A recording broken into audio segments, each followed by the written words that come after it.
Welcome to Today Update. Please subscribe and check notification box to get all breaking news alert. Donald J. Trump reeled on Sunday amid a sustained campaign of criticism by the parents of a Muslim American soldier killed by a suicide bomber in Iraq and a rising outcry within his own party over his rough and ethnically charged dismissal of the couple.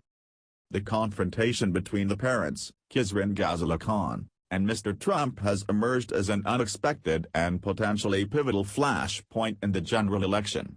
Mr. Trump has plainly struggled to respond to the reproach of a military family who lost a son, and has answered their criticism derisively, first implying that Ms. Khan had been forbidden to speak at the Democratic National Convention, then declaring that Mr. Khan had no right to question Mr. Trump's familiarity with the Constitution.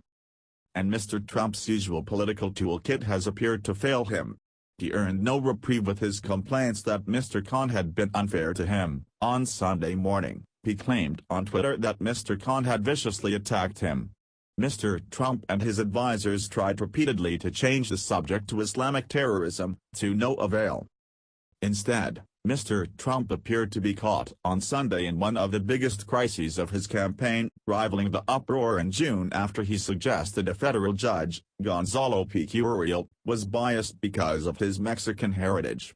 By going after a military family and trafficking in religious stereotypes, Mr. Trump once again breached multiple norms of American politics, redoubling pressure on his fellow Republicans to choose between defending his remarks or breaking publicly with their nominee.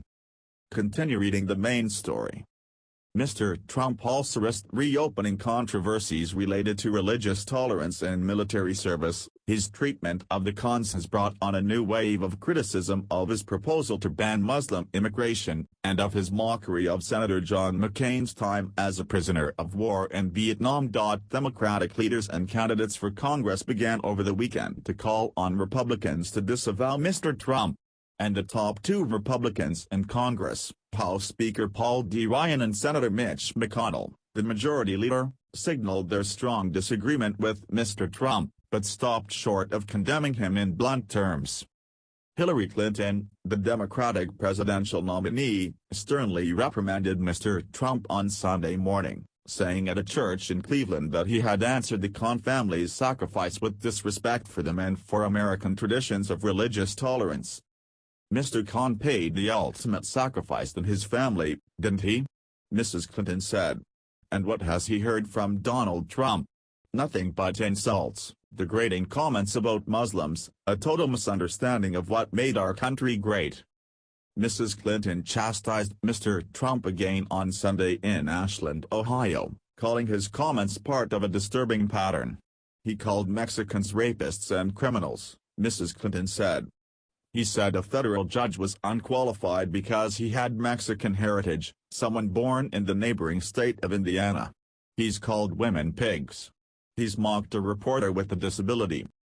Mr. and Ms. Khan stiffened their denunciation of Mr. Trump on Sunday, saying that he lacked the moral character and empathy to be president. Mr. Khan, who addressed the Democratic National Convention on Thursday, said on Meet the Press and NBC that Mr. Trump had shown disrespect to his wife, and he accused Mr. Trump of running a campaign of hatred, of derision, of dividing us. In a direct appeal to